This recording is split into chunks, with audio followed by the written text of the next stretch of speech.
Phone की घंटी बजते ही मेरी नींद खुली। आँख खुलते ही सबसे पहले घड़ी पर नज़र पड़ी तो देखा सुबह के 5 बज रहे थे। मैंने सोचा, इतनी सुबह सुबह किसने फ़ोन किया। फ़ोन की स्क्रीन देखे बिना ही मैंने हरा बटन दबा दिया। हेलो, उधर से आवाज़ आई, सीमांत। आवाज़ जानी पहचानी लगी। दूसरी तरफ चाचा जी थे।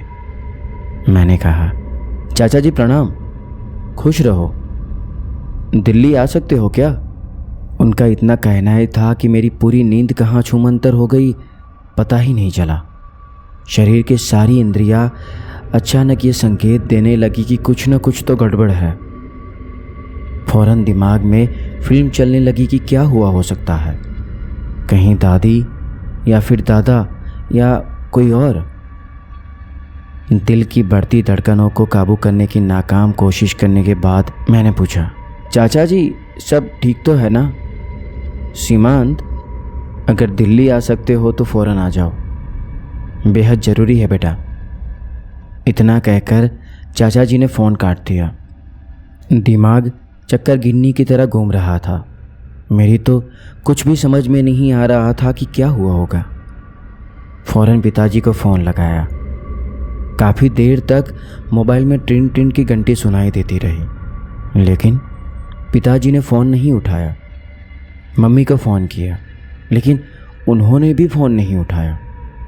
दिमाग में ना जाने कैसे कैसे ख्याल आ रहे थे।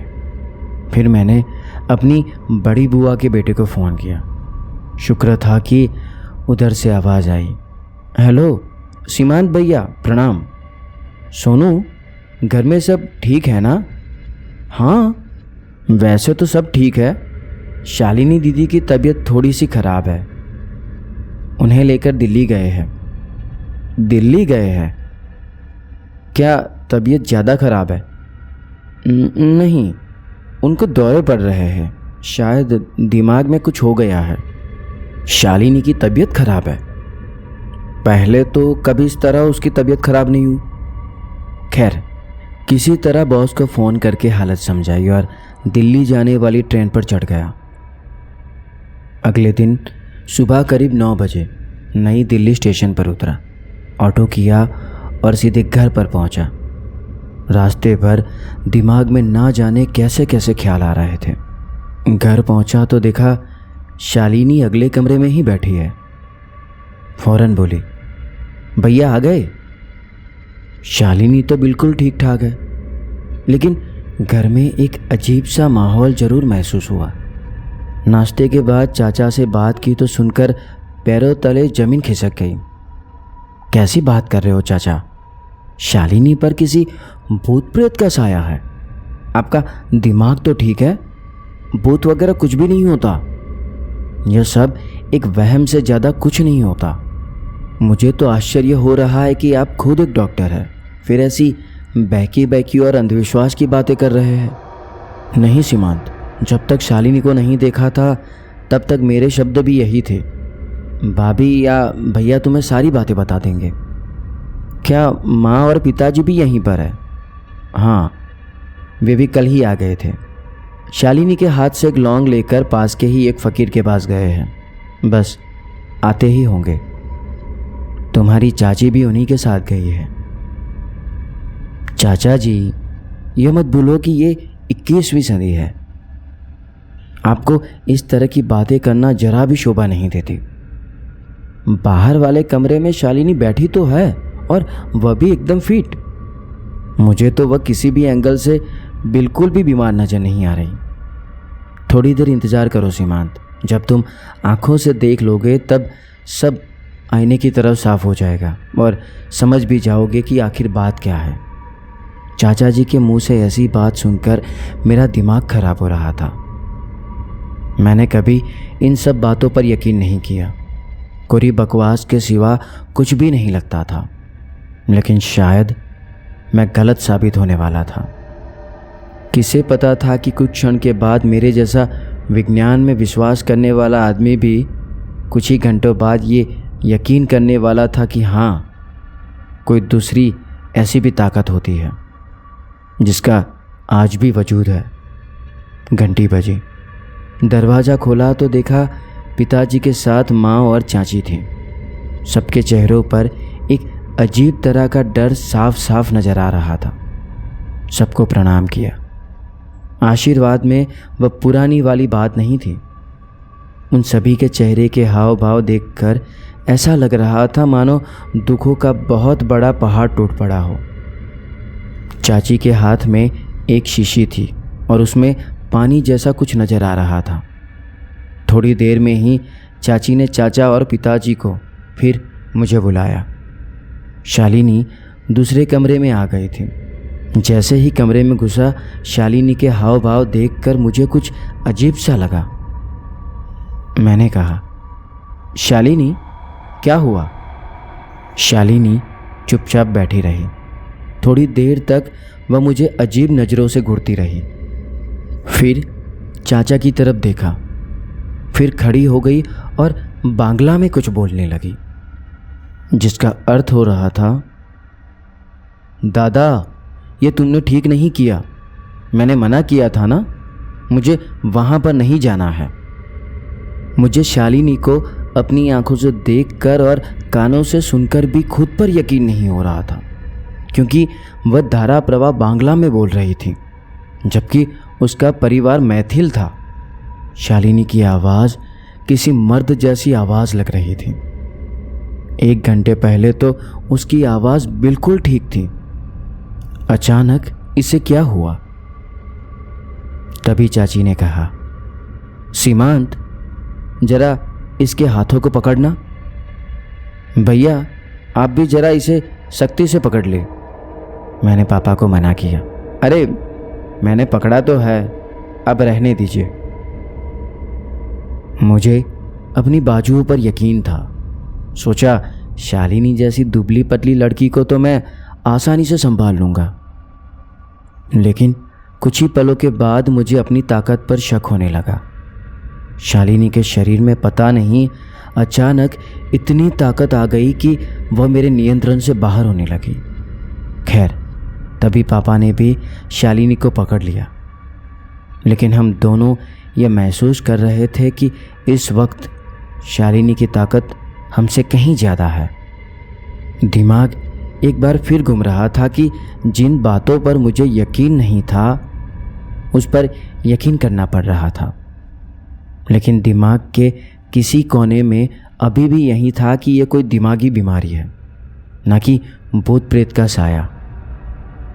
उस फकीर के यहाँ से लाए पानी को छिड़कने के बाद शालिनी एकदम से शांत हो गई, लेकिन चेहरे पर अभी भी वही भाव थे। चाचा कमरे में उसके पास रह गए और हम बाहर निकल गए। पापा ने बताया कि एम्स में टाइम मिल गया है, डॉक्टर को दिखाना है। अगले 3 दिनों तक यही होता रहा। कई सारे टेस्ट हुए, लेकिन सबकी रिपोर्ट नॉर्मल। न्यूरो डिपार्टमेंट में भी दिखाया गया, लेकिन वहाँ भी रिपोर्ट्स में कुछ नहीं आया। यह तय हुआ कि अब वापस गांव चला जाए, वहीं कुछ हो सकता है। अगले दिन ही हमने घर जाने वाली ट्रेन पकड़ ली। रास्ते पर सब कुछ ठीक था, कुछ भी गड़बड़ नहीं हुई। लेकिन जैसे ही हम घर पहुँचे, शालिनी अचानक बेकाबू हो गई। मैंने उसे संभालने की कोशिश की, लेकिन उसके एक जोरदार थप्पड़ ने मुझे दिन में तारे दिखा दिए। किसी तरह चाचा ने फिर से वह पानी छिड़का, तब जाकर वह शांत हुई। किसी को कुछ भी समझ नहीं आ रहा था कि करे तो क्या करे। पापा हुआ क्या है? मेरी तो कुछ भी समझ में नहीं आ रहा है। मुझे तो लगता है कि शालिनी को कोई गंभीर मानसिक बीमारी हो गई है। नहीं सीमांत, अगर ऐसा होता तो सोचो, पानी छिड़कते ही वह शांत क्यों हो जाती है? तुमने अपनी आंखों से देखा कैसे बेकाबू हो गई थी और उसकी आवाज़ भी बदल गई थी। हाँ ये तो है, लेकिन अब हम क्या करेंगे? बगल के गांव में तांत्रिक है, उनको बुलाया है, देखो क्या होता है। क्या आप सच में यकीन कर रहे हैं कि शालिनी पर किसी भूत प्रेत का साया है? फिलहाल तो यकीन करना पड़ रहा है। पापा ने कहा। शाम के करीब 5 बजे वह तांत्रिक आया, लेकिन जैसे ही उसने सीढ़ियों पर पहला कदम रखा, वैसे ही वह चौंक कर पीछे हट गया। तिवारी जी, आज रहने दीजिए, मैं कल फिर आऊँगा। इतना कहते ही वह तेज कदमों से चलते हुए चला गया। किसी को भी समझ नहीं आया कि आखिर तांत्रिक ने ऐसा क्यों किया। रात भर शालिनी ने अपनी अजीबोगरीब हरकतों से सबको परेशान कर रखा था। किसी तरह रात कटी। सुबह के अभी 6 भी नहीं बजे थे कि बाहर से तांत्रिक की आवाज़ आई। तिवारी जी। पापा फौरन बाहर आए। आइए आइए, बिटिया ने बहुत परेशान किया ना रात भर। खैर फिक्र मत कीजिए, अब सब ठीक हो जाएगा। लेकिन आपको कैसे पता चला कि पहले के मुकाबले कल ज़्यादा परेशान किया? बस थोड़ा धैर्य रखिए, आपको सब धीरे धीरे पता चल जाएगा। यह कहते ही तांत्रिक के चेहरे पर विस्मयकारी हंसी आ गई। पापा तांत्रिक के साथ घर में दाखिल हुए। मैं बाहर के कमरे में ही सोफे पर बैठा था। मेरी नज़र तांत्रिक पर पड़ी तो मैं सहम गया। तांत्रिक ने काले रंग का वस्त्र पहना हुआ था। माथे पर काला तिलक और सिर को किसी हरे रंग के कपड़े से कसकर बांध रखा था। चेहरे पर उसकी लंबी लंबी दाढ़ी जो कहीं से सफ़ेद तो कहीं से काली मिश्रित होकर उसके व्यक्तित्व को और भी खौफजदा कर रही थी। कांधे पर हरे रंग के थैले थे, जिसे देखकर यह अनुमान लगाया जा सकता था कि वह अपनी पूरी तैयारी के साथ यहाँ पधारा था। अंदर पहुँचते ही सबसे पहले उन्होंने मुझसे शालिनी के बारे में पूछा। मैंने उन्हें बताया कि वह कमरे के अंदर है। तांत्रिक ने मुझे भी उस कमरे में जाने को कह दिया और साथ ही यह भी हिदायत दी कि जब तक कहा ना जाए तब तक अंदर ही रहूं, शालिनी का ध्यान भटकाए रखूं और किसी भी कीमत पर इधर ना आने दो। मैं संकोच वाली मुद्रा में उठा और अपना रुख शालिनी के कमरे की तरफ कर दिया। मैंने जैसे ही शालिनी के कमरे में प्रवेश किया, मैं यह देखकर चौंक गया कि शालिनी उस कमरे में कहीं भी नजर नहीं आ रही थी। कमरे में चारों तरफ अंधेरा पसरा हुआ था। मैंने जैसे ही ट्यूबलाइट की स्विच ऑन करके नज़र दौड़ाई तो मेरी आंखें खुली की खुली रह गईं। शालिनी उसी कमरे में एक कोने में मुंह करके बैठी हुई थी। उसने अपने लंबे बालों से अपने चेहरे को ढका हुआ था। मुझे उसका इस तरह से फर्श पर कोने में बैठे रहना अजीब लगा। मैं उसको उस जगह से उठाने के लिए उसकी तरफ बढ़ा। मैंने उसके कंधे पर हाथ रखा और वहाँ से उठाने की कोशिश करने लगा, लेकिन मेरे ऐसा करने के बाद भी उसकी कोई प्रतिक्रिया नहीं आई। मैंने इस बार जोर से उसका नाम लिया। उसकी बाजू को पकड़कर जैसे ही उसे उठाने की कोशिश की, एक झटके से साथ उसने मुझे धकेल दिया। मैं 3 फुट दूर जाकर गिरा। मुझे ताज्जुब हुआ कि उसने मुझे बैठे बैठे ही काफ़ी दूर तक धकेल दिया था। मैं गिरने के बावजूद भी नज़रें उसी की तरफ टिकाए बैठा था। वह अचानक अपने बालों को चेहरे से पीछे करते हुए झटके से खड़ी हो गई और अगले ही पल मेरे सामने पलक झपकते ही खड़ी हो गई। उसी के साथ मुझे एक जोरदार तमाचा रसीद करते हुए बोली, मुझे अंधेरा पसंद है, समझे? उसके ऐसा कहते ही उस कमरे की ट्यूबलाइट बुझ गई और मैं अपने ऊपर से आपा खो बैठा और सिर पर पांव रखकर भाग खड़ा हुआ। मैं भागता भागता उस कमरे में आया जहाँ से कुछ देर पहले तांत्रिक ने मुझे हिदायत देकर भेजा था। इस कमरे में पहुँचते ही देखा कि कमरे की स्थिति पहले से काफ़ी अलग थी। कमरे के बीचों बीच एक लाल रंग की एक लकीर खींची हुई थी। शायद सिंदूर या गुलाल का प्रयोग हुआ था। मेरे चाचा और चाची तांत्रिक के साथ लकीर की दूसरी तरफ थे। तांत्रिक अपने जोलों को बाजू में रखकर बैठा हुआ था, जिसके सामने 7 नींबू थे। प्रत्येक नींबू में 2-2 लोहे की कील घुसेड़ी हुई थी। कील के साथ लौंग भी नींबू के अंदर डाली हुई थी, जो कील के साथ त्रिकोण आकार बना रहे थे। नींबू के नीचे कुछ रंग बिखरे चावल के दाने थे। एक बड़े से नारियल को लेकर चाचा जी उस तांत्रिक के पास बैठे थे। उनके चेहरे के हाव भाव देखकर यह साफ कहा जा सकता था कि इस प्रावधान के बीच मेरे अचानक से आने का उनको जरा भी अनुमान नहीं था। वे सभी चौंक गए। तांत्रिक ने इशारे से मुझे बुलाया और अपने बगल में बैठने को कहा। उसने अपने सामने से एक नींबू को उठाकर मेरे हाथ में देते हुए चुप रहने का इशारा किया। जैसे ही उसने नींबू मेरे हाथ में रखा, अगले पल का दृश्य बड़ा ही दिल दहला देने वाला था। शालिनी अब इस कमरे में हम लोगों के सामने खड़ी थी। वो जोर जोर से हंसने लगी और बांग्ला में बोली, जिसका अर्थ होता था, हे दादा, ये नहीं चलेगा, तुमने गलत किया है। मेरी बात क्यों नहीं मानी? अब इसका परिणाम हितकारी नहीं होगा। वह अचानक फिर से बांग्ला में बोलने लगी थी, जबकि हमारे पूरे परिवार में दूर दूर तक कोई रिश्तेदार भी नहीं था जिसे बांग्ला आती हो या कोई बंगाली हो। इतना कहते ही वह अब अत्यधिक जोर से हंसने लगी और हमारी तरफ आगे की ओर बढ़ने लगी। इससे पहले कि कोई कुछ समझ पाता, उसने तांत्रिक के गले को मजबूती के साथ अपने दाहिनी हाथ से गिरफ्त में ले लिया। तांत्रिक का जिस्म अब हवा में 1.5 फुट की ऊंचाई पर था। मुझे यह देखकर विश्वास नहीं हो रहा था कि शालिनी के पास अचानक इतनी ताकत कहाँ से आ गई, जो उसने एक ही हाथ से तांत्रिक को टांग दिया। सबसे अचरज की बात तो यह थी कि वह लेफ्टी थी।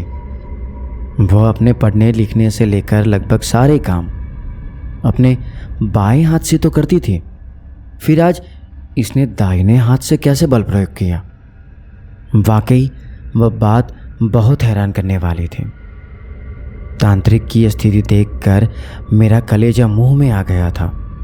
माथे पर पसीने की बूंदें साफ तौर पर देखी जा सकती थी। मुझे इस तरह का अनुभव आज तक नहीं हुआ था, लेकिन जब घटित हो रहा था वह भी बिल्कुल मेरी आंखों के सामने, इसीलिए इस सच्चाई को नकारा भी नहीं जा सकता था। इस वक्त दिल दिमाग का साथ बिल्कुल भी नहीं दे रहा था। तांत्रिक लाख कोशिशों के बावजूद भी अपने आप को आज़ाद नहीं करवा पा रहा था। वह हवा में सिवाय टांग हिलाने के कुछ भी नहीं कर पा रहा था। उसकी घुटी घुटी आवाज़ गले से बाहर नहीं आ पा रही थी। उसकी हालत देखकर साफ अंदाज़ा लगाया जा सकता था कि तांत्रिक अब बस चंद क्षणों का ही मेहमान है। उसकी आंखों की पुतलियाँ फैल चुकी थी। ऐसा लग रहा था कि बस अब अगले पर बाहर ही आने वाली हो। कुछ समझ नहीं आ रहा था कि ऐसे मौके पर मैं किस तरह से उसकी मदद करूं। तभी मैंने देखा कि कोने में वही पानी पड़ा हुआ था जो कुछ दिन पहले ही फ़कीर ने दिया था। इससे पहले कि और विलम्ब होता, मैंने पलक झपकते ही बिजली की फुर्ती लिए उस जल के डिब्बे पर झपट पड़ा और शालिनी के ऊपर छिड़क दिया। मेरा ऐसा करते ही शालिनी ने तांत्रिक को छोड़ दिया और दोनों जमीन पर धड़ाम से गिर पड़े। इससे पहले कि शालिनी किसी को कुछ और नुकसान पहुंचाए, मैंने चाचा और चाची की मदद से शालिनी को कोने में पड़ी प्लास्टिक की कुर्सी पर बैठा दिया। मैं दौड़कर कमरे के भीतर गया और अगले ही पल मेरे हाथों में रस्सी थी। मैंने चाचा की मदद से उसके दोनों हाथ और उसका बाकी जिस्म कुर्सी के साथ बांध दिया। भगवान का शुक्र है कि शालिनी अभी भी बेहवास पड़ी हुई थी। तब तक तांत्रिक भी अपने आप को संभालते हुए अपने स्थान से उठ खड़े हुए और शालिनी के पास आकर खड़े हो गए। तांत्रिक ने शालिनी के माथे पर काले रंग का तिलक लगाया और उसने फटाफट नीचे रखे 7 नींबुओं को उठाया और उसके सिर पर 7 बार घुमाते हुए मुंह से कुछ मंत्र बुदबुदाते हुए एक एक करके कमरे के चारों कोनों में नींबू को बारी बारी से फेंक दिया। बाकी बचे 3 नींबुओं में से एक को काटने लगा। उस नींबू को काटते ही पूरा नींबू लाल ही लाल हो गया। उससे लाल रंग का द्रव्य टपकने लगा, मानो जैसे किसी का रक्त हो। यह देखकर मेरा मन विचलित हो उठा और मेरे मन में ख्याल आने लगा कि पता नहीं अभी और क्या क्या देखना बाकी है। तभी अगले ही पल तांत्रिक बाकी बचे 2 नींबुओं को लेकर मेरे सामने खड़ा हो गया। उसने मुझे वह नींबू देते हुए कहा, देखो, अगर तुम इस लड़की और अपने घर वालों का भला चाहते हो तो इन 2 नींबुओं को ले जाओ और इनमें से एक को घर के मुख्य गेट के पास और दूसरे नींबू को घर के पिछवाड़े में मिट्टी में फटाफट दफन करके आओ। मैंने आव देखा न ताव, मैं उन नींबुओं को तांत्रिक से लेकर झटपट बाहर की ओर दौड़ पड़ा।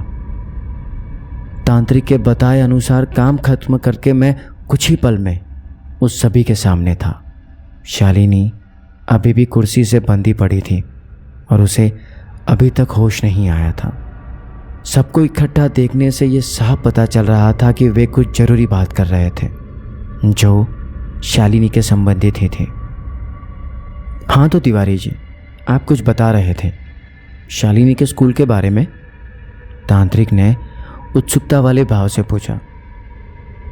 देखिए, मैं ये बात पहले नहीं बताना चाहता था, लेकिन मुझे लगता है कि अब इस बात को ज़्यादा वक्त तक छिपाए रखना सही नहीं होगा। लेकिन ये बात बिल्कुल सच है। यह बात करीब आज से 3 साल पहले की है, जब शालिनी अपने बोर्डिंग स्कूल में पढ़ा करती थी, जो कि एक क्रिश्चियन कॉन्वेंट स्कूल था। उसका नाम था सेंट लुइस पब्लिक स्कूल, जो कि एक बहुत ही पुरानी चर्च के पास बना था। उस स्कूल का इलाका बहुत ही बड़ा था, जिसमें हॉस्टल, प्लेग्राउंड वगैरह सब कुछ था। उसी वर्ष उस विद्यालय के प्रांगण में एक नई बिल्डिंग बनाई जा रही थी। हॉस्टल के लिए जमीन की खुदाई की जा रही थी। खुदाई के दौरान वहाँ कई सारे नल कंकाल पाए गए। उनमें से कुछ तो वहाँ के प्रिंसिपल ने उसी विद्यालय के बायो लैब में रखवा दिए और कुछ को वहीं दफन रहने दिया। कुछ महीनों में ही वह नई हॉस्टल की बिल्डिंग बनकर तैयार हो गई और वहाँ पर बच्चे रहने लगे। बिल्डिंग के पीछे की तरफ लोहे की सीढ़ियाँ बनी हुई थी इमरजेंसी के लिए। नई बिल्डिंग बनने के कुछ दिन बाद ही अजीब अजीब सी घटनाएं होने लगी। बिल्डिंग में किसी के रूम में चीज़ें अपने आप गिरने लगती, तो किसी को सोते हुए कोई साया पकड़ के हिला देता। किसी को समझ नहीं आ रहा था कि क्या हो रहा है। स्कूल की मैनेजमेंट ने भी खास ध्यान नहीं दिया, ये सोच के कि बच्चे आपस में मजाक करते होंगे। लेकिन धीरे धीरे मामला गंभीर होता गया। एक रात 5वीं मंजिल पर रहने वाले एक बच्चे ने ऊपर से कूदकर खुदकुशी कर ली। सब सकते में आ गए। पुलिस ने छानबीन शुरू की तो यही नतीजा निकला कि बच्ची ने खुद छलांग लगाई थी, क्योंकि 5वीं मंजिल पर कोई भी नहीं रहता था। सीसीटीवी फुटेज में भी 5वीं मंजिल पर वह छात्रा अकेली जाती हुई दिखी थी। वहाँ और कोई नहीं था। अगले ही 1 महीने में 3 और बच्चे बिल्कुल इसी तरह से बिल्डिंग से कूदकर मर गए। इसके बाद स्कूल मैनेजमेंट के होश उड़ गए और सबने मान लिया कि यहाँ जरूर कोई ऊपरी चक्कर है।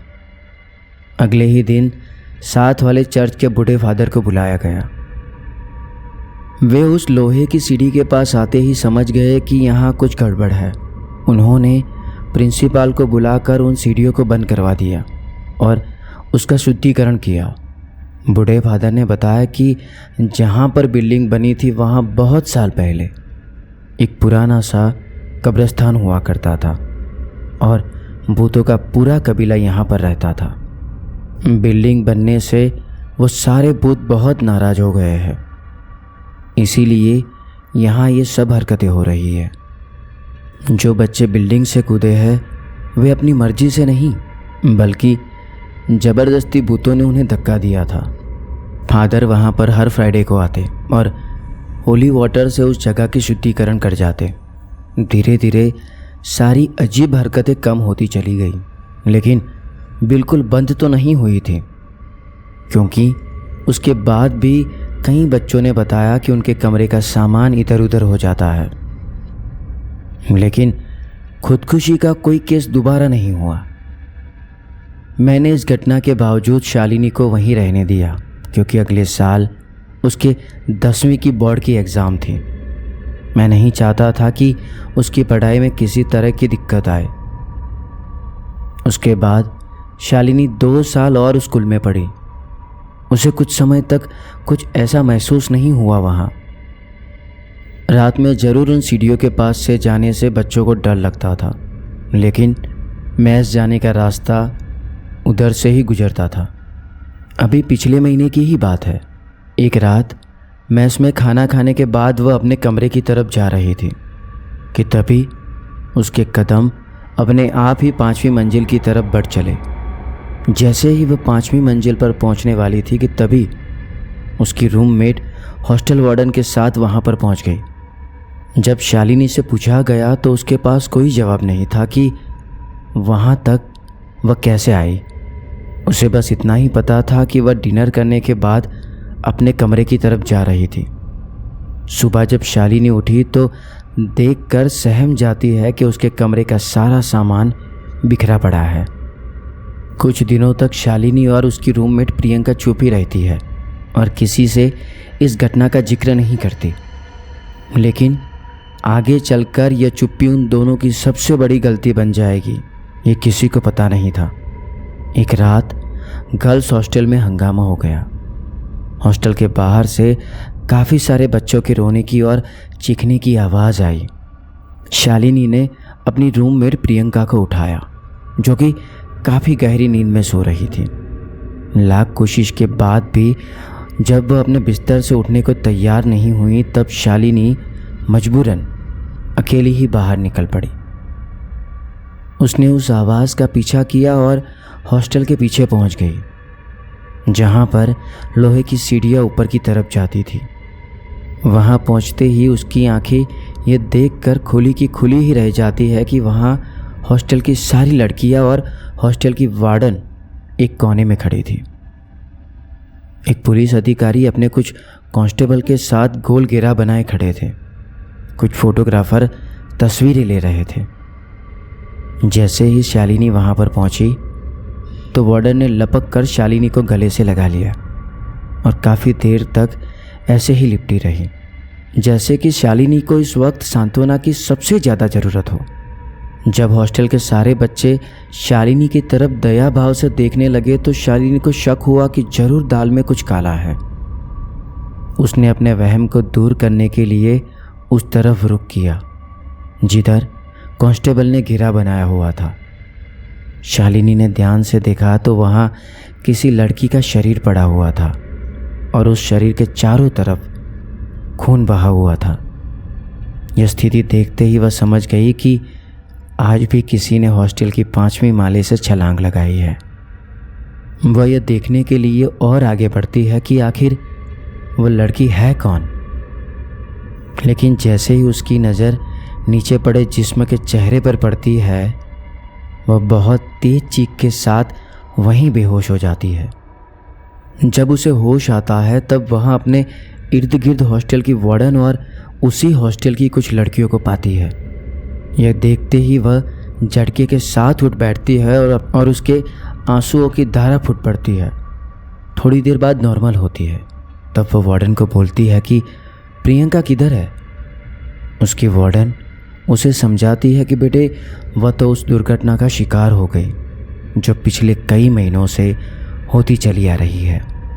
इतना सुनते ही वह चीख पड़ती है और कहती है, नहीं, ऐसे कैसे हो सकता है, वह तो बिल्कुल ठीक थी, वह तो कल मेरे कमरे में ही सोई हुई थी।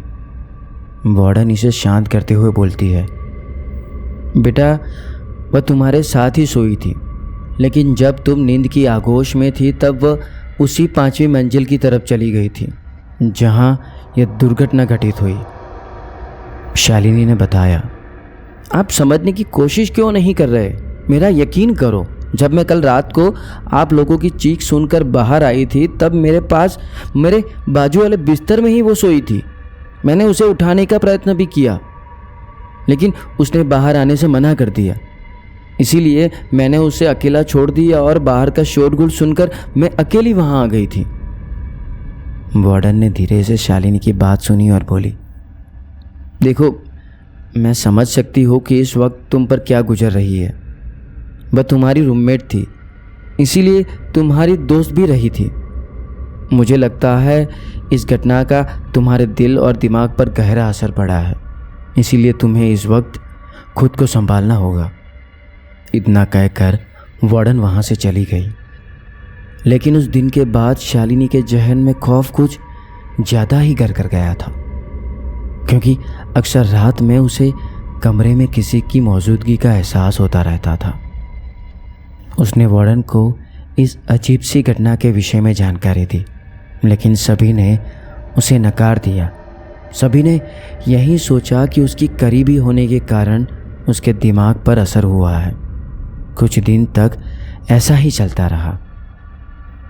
एक रात अचानक कुछ बच्चे दौड़ते दौड़ते वार्डन के पास जाते हैं और उसे कुछ बताते हैं, जिसे सुनते ही वार्डन बच्चों के साथ दौड़ पड़ती है। वे सभी लोग दौड़कर उसी हॉस्टल के पीछे खड़े हो जाते हैं और दूर से ही 5वीं मंजिल पर नज़र डालते हैं, जहाँ का नज़ारा देखते ही सबकी सिट्टी पिट्टी गुम हो जाती है। बहुत ही खौफनाक मंजर था। शालिनी हॉस्टल की 5वीं मंजिल के ऊपर बनी बाउंड्री के ऊपर चल रही थी। ये देखकर वहाँ उपस्थित सभी के होश गुम थे। किसी की समझ में नहीं आ रहा था कि शालिनी वहाँ कैसे पहुँची, और वहाँ पहुँची भी तो उस बाउंड्री के ऊपर क्यों टहल रही है। देखने वालों के मुंह खुले के खुले थे। शालिनी की इस हरकत ने सभी को ताज्जुब में डाल दिया था। तभी उसी हॉस्टल के कुछ सीनियर बच्चे और स्टाफ 5वीं मंजिल की तरफ दौड़ लगाते हैं। शालिनी के नीचे कूदने से पहले ही उन लोगों ने उसके हाथ को चतुराई से पकड़कर खींच दिया और उसे बचा लेते हैं। इस हरकत के बाद मुझे स्कूल वालों का कॉल आया और शालिनी की सारी हरकतों का विस्तारपूर्वक ब्यौरा दिया गया। मैं अगले ही दिन शालिनी को उसके हॉस्टल से लेने के लिए निकल गया। यहाँ लाने के बाद मैंने उसका दाखिला यहाँ के पास के ही विद्यालय में करवा दिया। एडमिशन करवाने के बाद सब कुछ सामान्य ही रहा था, लेकिन पिछले 12 दिनों से अजीब सी हरकतें करने लगी है, जो कि बिल्कुल ही असामान्य लगी।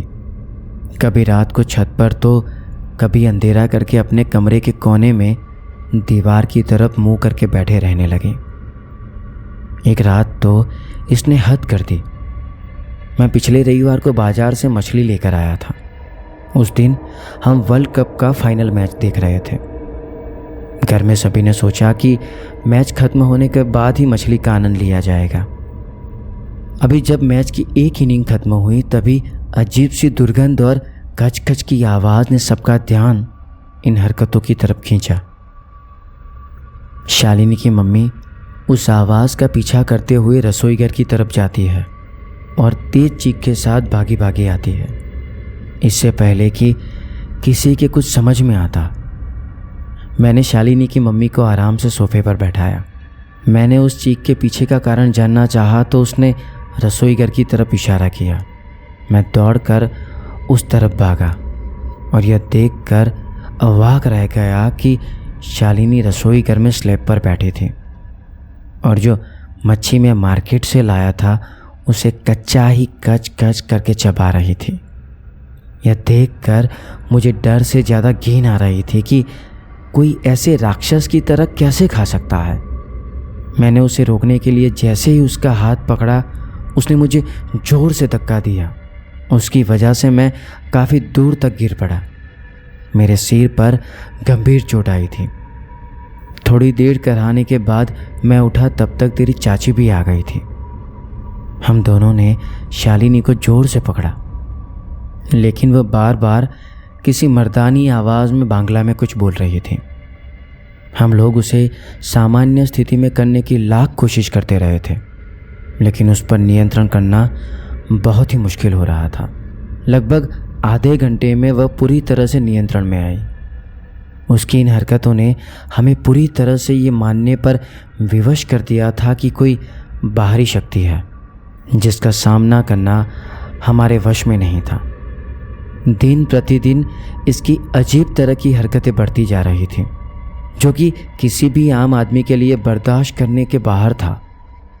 हमें समझ नहीं आ रहा था कि इस समस्याओं से कैसे निजात पाया जाए।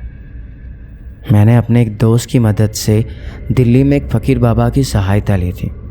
उन्होंने तब तक हमारी काफ़ी मदद की जब तक हम लोग दिल्ली में थे, लेकिन आज तो हमें इस खौफनाक मंजर से हमेशा के लिए मुक्ति पानी ही होगी।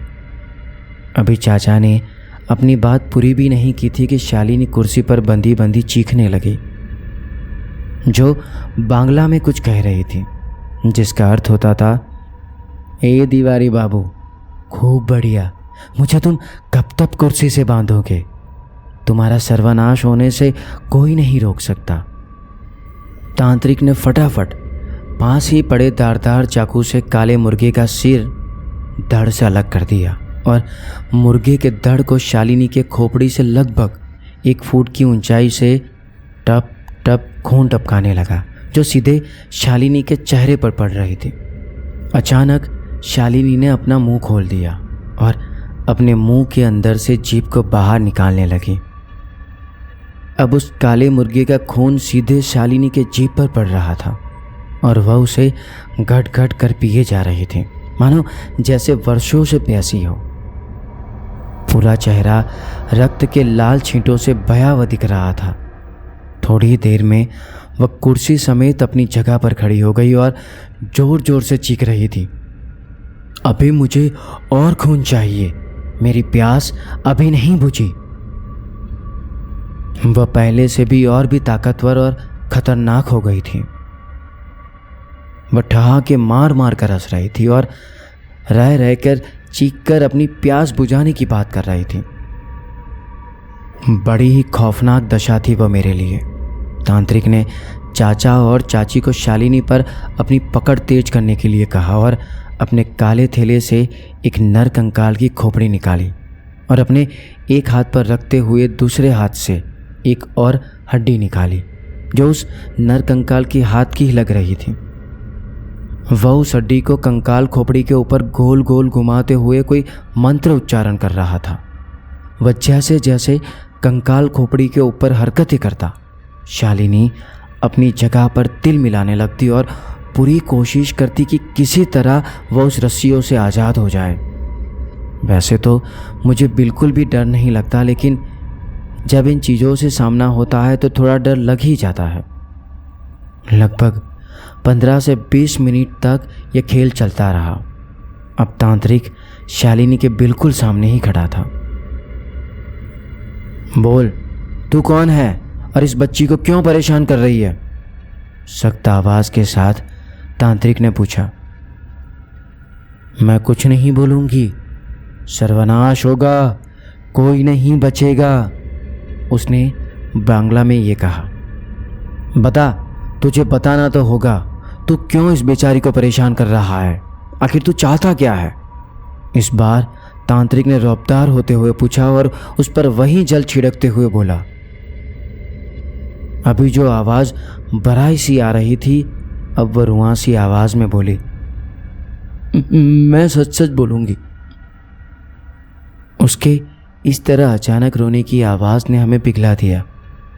चाचा और चाची ने उसके हाथ खोलने को कहा, लेकिन तांत्रिक ने यह कहते हुए मना कर दिया कि ऐसा करने से सारा खेल बिगड़ जाएगा और वह अपनी बेटी से भी हमेशा के लिए हाथ धो बैठेंगे।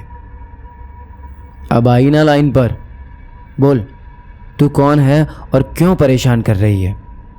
इस बार तांत्रिक ने आदेशात्मक रूप से उससे प्रश्न किया। धोखा हुआ है मेरे साथ। शालिनी और श्रेया ने धोखा दिया है मुझे। अब शालिनी को उसका किया वादा निभाना ही होगा और हमारे साथ हमारी दुनिया में चलना होगा। यह कहकर शालिनी के अंदर की आत्मा जोर जोर से रोने लगी। रोने की आवाज़ इतनी कर्कश थी कि कमरे में आवाज़ें टकराकर और भी खौफ पैदा कर रही थी। कैसा धोखा? भला तुम्हारे साथ कैसा धोखा हुआ है? इस बार तांत्रिक ने जिज्ञासा के साथ पूछा। ये बात आज से 3 साल पहले की है, जब मैं, श्रेया और शालिनी बहुत अच्छे दोस्त हुआ करते थे। हम क्लास में, लाइब्रेरी में, यहाँ तक कि मेस में भी लगभग हर जगह साथ ही जाते थे। यहाँ तक कि हॉस्टल में हमारा तीनों का कमरा भी एक था। पढ़ना, सोना और जागना सब साथ ही होता था। हम तीनों एक दूसरे से कुछ भी नहीं छिपाते थे। लेकिन उस रात, इतना कहते ही वह फूट फूट कर रोने लगी।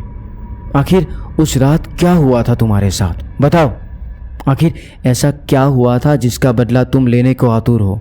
यकीन मानो, मैं तुम्हारी गुत्थी जरूर सुलझाऊंगा, तांत्रिक ने दिलासा देते हुए कहा। अमावस्या की काली रात थी। उस रोज़ हमारी 9वीं कक्षा का इम्तिहान खत्म हो चला था। रात से ही हम तीनों लोग बोर हो रहे थे। हम तीनों ने एक खेल खेलने का सोचा। जब हम डिनर करके कमरे में वापस आए तो बिजली जा चुकी थी। रात के लगभग 12 बज रहे थे। हम लोगों ने एक कैंडल निकाला और ट्रूथ एंड डेयर खेलने लगे। इस खेल में सबसे पहली बारी शालिनी की आई। शालिनी ने ट्रूथ मांगा तो मैंने उससे एक सत्य पूछा कि हमारी दोस्ती कितनी पक्की है और वह अपनी दोस्ती निभाने के लिए क्या कर सकती है। मैं तुम दोनों को अपनी सबसे अच्छी दोस्त मानती हूँ। हम साथ जिएंगे और साथ ही मरेंगे, क्योंकि मैं तुम दोनों के बिना नहीं रह सकती। उसके बाद खेल में बारी आती है श्रेया की। श्रेया ने डेयर चूज़ किया। शालिनी ने उसे इतनी अंधेरी रात में गर्ल्स हॉस्टल की 5वीं मंजिल पर एक कैंडल जलाकर आने को कहा। पहले तो श्रेया थोड़ा डर गई, लेकिन इस खेल के नियम के आगे बेबस थी। उसे स्कूल में सबके सामने अपना मजाक नहीं बनवाना था और ना ही उसे अपने नाम के साथ डरपोक शब्द भी लगवाना था। इसीलिए वह जल्दबाजी में कैंडल लेकर उस 5वीं मंजिल की तरफ निकल पड़ी। हम दोनों घने अंधेरे में भी बाहर जाती श्रेया पर नज़र रख रहे थे। तभी थोड़ी देर में प्रियंका की नज़र पास के मेज़ पर पड़ती है और वह बोल पड़ती है, अरे वह जल्दबाजी के चक्कर में तो माचिस लेना ही भूल गई। माचिस तो यहाँ मेज़ पर ही पड़ी रह गई। अरे हाँ, तुझे क्या लगता है उसने वह माचिस गलती से छोड़ी है? उसने जानबूझकर छोड़ी है। कौन सा उसने ऊपर जाना ही है? वो 1 नंबर की डरपोक है। देखना, थोड़ी देर यहीं छिपी रहेगी और माचिस छूट जाने के बहाने वापस चली आएगी। मेरा इतना कहते ही मैं और प्रियंका ज़ोर ज़ोर से हंसने लगे। जब हम दोनों की हंसी रुक गई तब प्रियंका ने मेज़ पर रखी टॉर्च को उठाया और जिस तरफ श्रेया गई उस तरफ जलाकर हालात का जायज़ा लेना चाहा। टॉर्च की रोशनी इस काली धूप अंधेरी रात में फीकी पड़ रही थी। मैंने श्रेया श्रेया कहकर उसे पुकारने की कोशिश भी की, लेकिन मुझे कोई जवाब नहीं मिला। उधर श्रेया लगभग जैसे तैसे वार्डन की नज़र बचाते हुई हिम्मत के साथ हॉस्टल के पीछे बनी लोहे की सीढ़ी तक पहुंच गई थी। वहां पहुंचने पर उसे अजीब सा एहसास हुआ, जैसे कि कोई उसका सच में पीछा कर रहा है। उसने पहले तो सोचा कि मैं और प्रियंका उसका पीछा कर रहे हैं। जैसे जैसे वह आगे बढ़ती जा रही थी उसे एक तीक्ष्ण सी बदबू आने लगी, मानो जैसे किसी सड़े हुए जानवर की हो। बदबू इतनी खतरनाक थी कि लग रहा था वह उल्टी कर देगी। जैसे उसने वहाँ से अपने कदम वापस मोड़ने के लिए सोचा, अचानक एक तेज़ हवा का झोंका आया और उससे टकराया। उसके बाद जब उसको होश आया तो उसने खुद को गर्ल्स हॉस्टल की 5वीं मंजिल पर पाया। उसके एक हाथ में मोमबत्ती थी, लेकिन दूसरे हाथ में माचिस भी थी। उसे बड़ा आश्चर्य हुआ कि आखिर वह छत पर कैसे पहुंची। वह तो नीचे लोहे की सीढ़ी से वापस जाने को मुड़ी थी। अब चिंता की लकीरें साफ साफ उसके चेहरे पर नजर आ रही थी। उसे किसी बड़ी अनहोनी का आभास हो चला था। अचानक डर के मारे उसके सूखे होठों के साथ उसके दोनों हाथ भी कांपने लगे।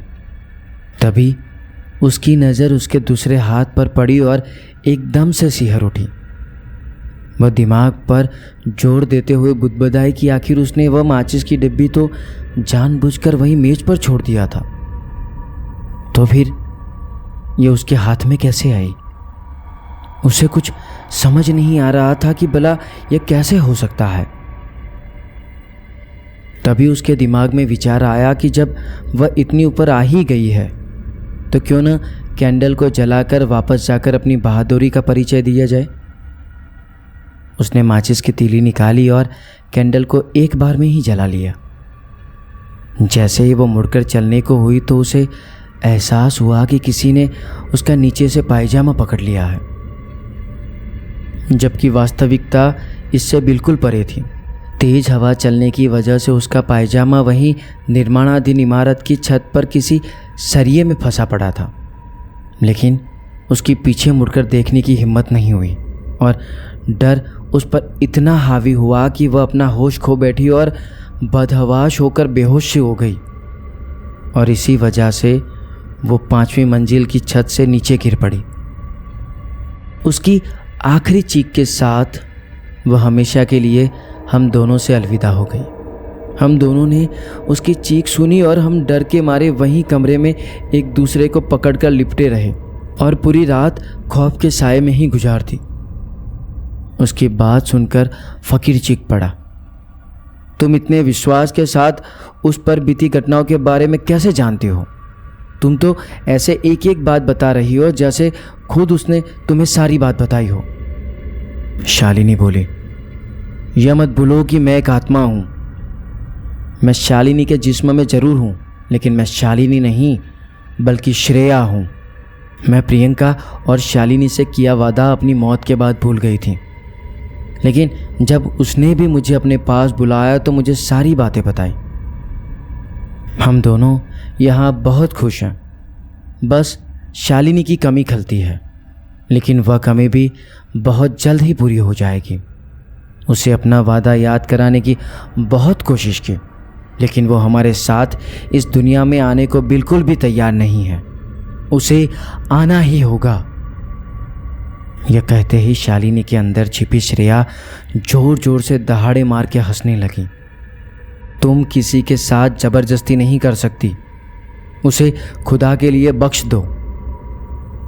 फिर वहीं बांग्ला में वो बोलने लगी, क्या कहा? मैं किसी को बेवजह परेशान नहीं कर रही। हम तीनों ने वादा किया था कि जिएंगे तो साथ और मरेंगे तो भी साथ, लेकिन अभी ये अपने वादे से मुकर नहीं सकती। इसे आना ही होगा हमारे साथ।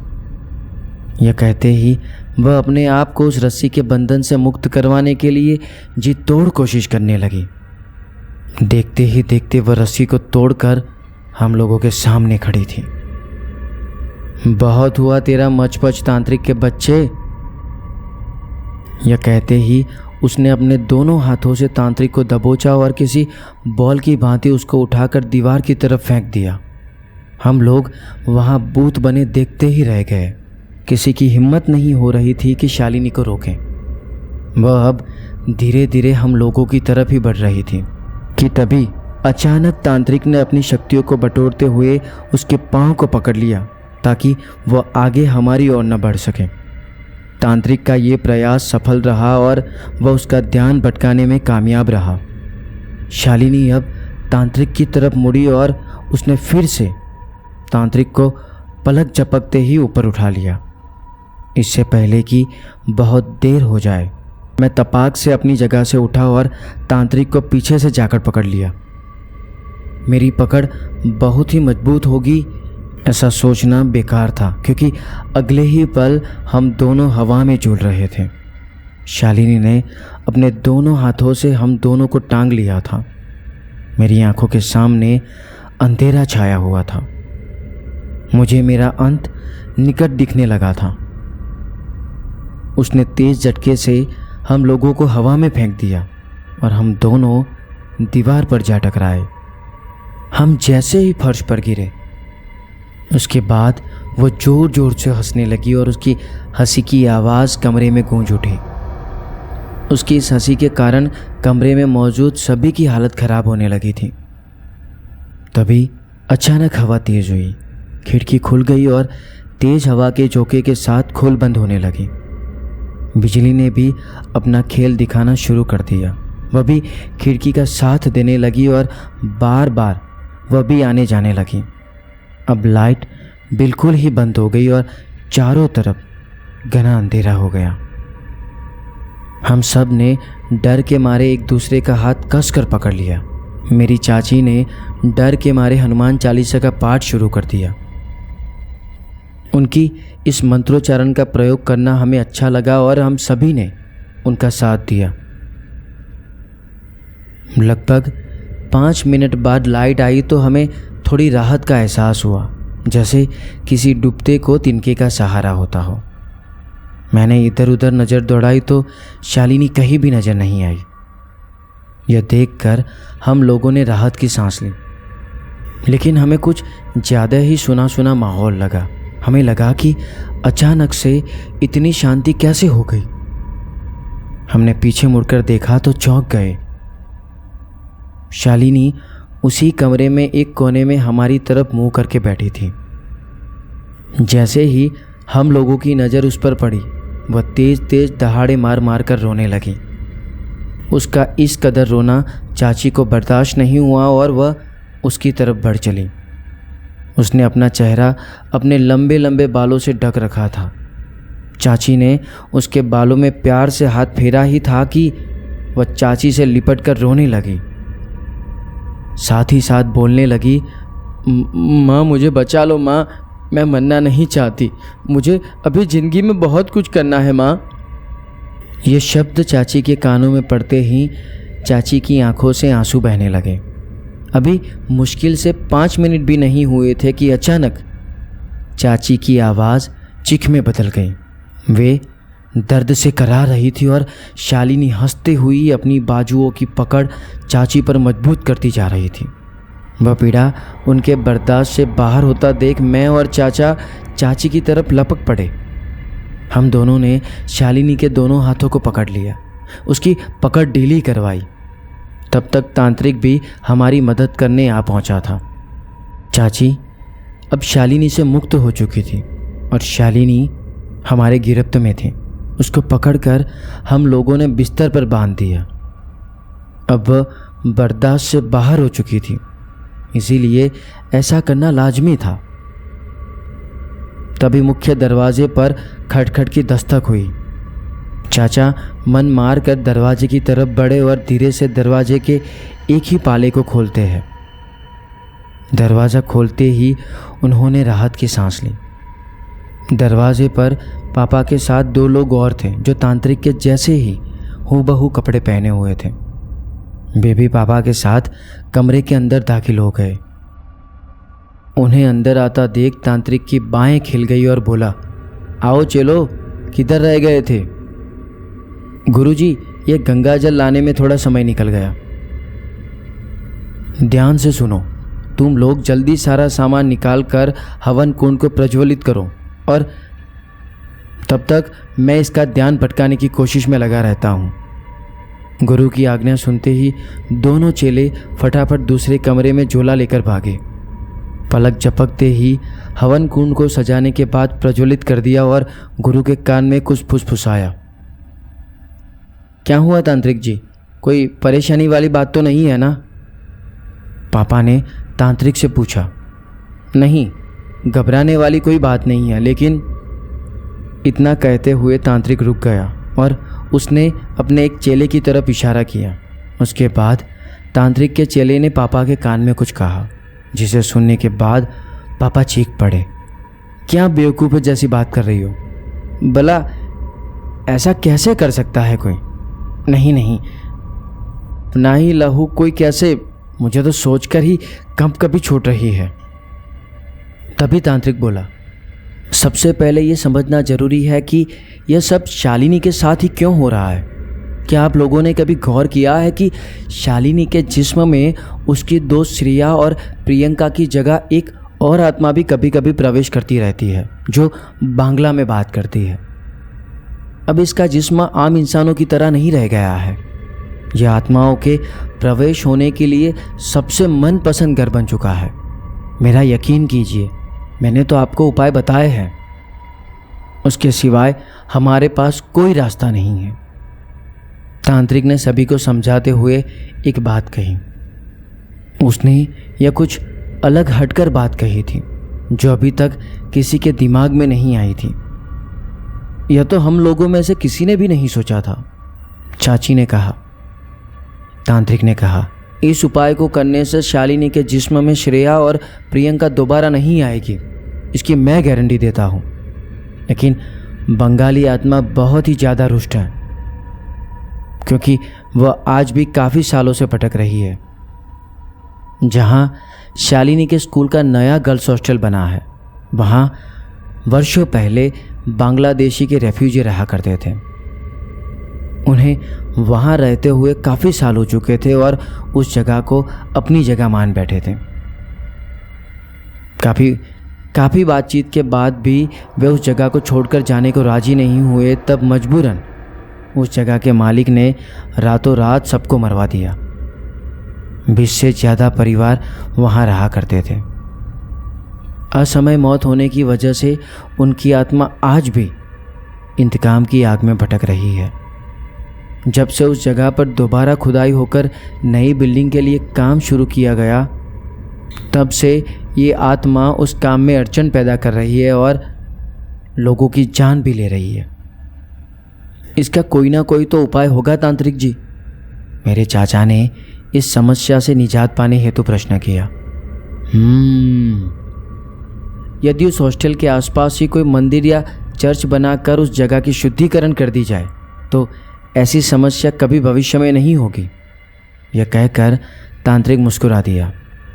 ठीक है, हम तैयार हैं, आप जैसा कहेंगे हम बिल्कुल वैसा ही करेंगे। इतना सुनते ही तांत्रिक बोला, आइए, हमें अब ज़्यादा देर नहीं करनी चाहिए, जल्द ही इस कार्य को अंजाम देते हैं। यह कहकर तांत्रिक हवन कुंड के पास पहुंच गया और उसके दोनों तरफ चाचा और चाची भी बैठ गए। जिस धारदार चाकू की मदद से काले मुर्गे की बलि दी गई थी, वही चाकू निकाल कर बोला, आइए, वक्त आ गया है अपने अपने कर्तव्य पालन करने का और हमेशा के लिए इस समस्या से निजात पाने का। यह कहते ही उसने उस चाकू से बारी बारी उन दोनों की तर्जनी उंगली पर तिरछी वार किया। टप टप करके लहू की बूंदें फूट पड़ी और तांत्रिक उन दोनों की हथेलियों को थाम कर लहू की बूंदें हवन कुंड में डालने लगा। उसके दोनों चेले तेज स्वर में मंत्रोच्चारण कर रहे थे। थोड़ी देर में तांत्रिक और चाचा चाची अपनी जगह पर से खड़े हुए, लेकिन अभी भी चाचा और चाची के हाथों को उसने थाम कर रखा हुआ था। वो चाचा और चाची के हाथ पकड़कर शालिनी के पास ले जाता है और वहाँ पर भी कुछ मंत्र बुदबुदाने लगता है। मंत्र खत्म करते ही वह शालिनी के मुंह को खोलता है और बारी बारी से उन दोनों की खून की कुछ बूंदें शालिनी के मुंह में टपकाता है। उसके ऐसा करते ही उसके दोनों चेले 2 पान के पत्ते, पिसी हुई हल्दी और एक जनेऊ की तरह दिखने वाला रंगीन धागा लेकर वहाँ पहुँच जाते हैं। तांत्रिक फिर से चाचा का हाथ थामता है और उस पर हल्दी का लेप लगाकर एक पान के पत्ते को रखते हुए शालिनी की हथेली से चिपका देता है। अब तांत्रिक हल्दी का लेप शालिनी के हथेली के पीछे लगाकर रंगीन धागे से गोल गोल चारों तरफ हथेलियों को बांध देता है। वह करने के बाद वह शालिनी के मस्तिष्क पर अपनी हथेली रखकर मंत्र उच्चारण में लग जाता है कि तभी थोड़ी देर में शालिनी के जिस्म में हलचल होती है। मैं यह देखते ही सहम जाता हूँ कि न जाने अब क्या होगा। तभी शालिनी अपने स्थान से उठकर बैठ जाती है और अलग सा मुंह बनाती हुई चाची से गले लगकर फूट फूट कर रो पड़ती है। तांत्रिक उस धागे को खोलकर उन तीनों को आज़ाद कर देता है और सभी समस्याओं का हल देने का दिलासा देकर अपने चेलों के साथ चला जाता है। कुछ दिनों बाद उसके पुराने स्कूल में एक बढ़िया सा चर्च बना दिया जाता है और गर्ल्स हॉस्टल का विधि पूर्वक शुद्धिकरण करवाया जाता है। चर्च बनने के बाद से कोई भी ऐसी अनहोनी घटना नहीं हुई। तो बस इतनी थी आज की कहानी। मैं उम्मीद करता हूँ कि आज की कहानी आपको ज़रूर पसंद आई होगी। इस कहानी को लिखा था देवेंद्र प्रसाद ने और आवाज़ दी थी मैंने, यानी नीलेश ने। अगली कहानी के साथ ज़रूर मिलेंगे। तब तक अपने और अपने परिवार का ख्याल रखें। धन्यवाद।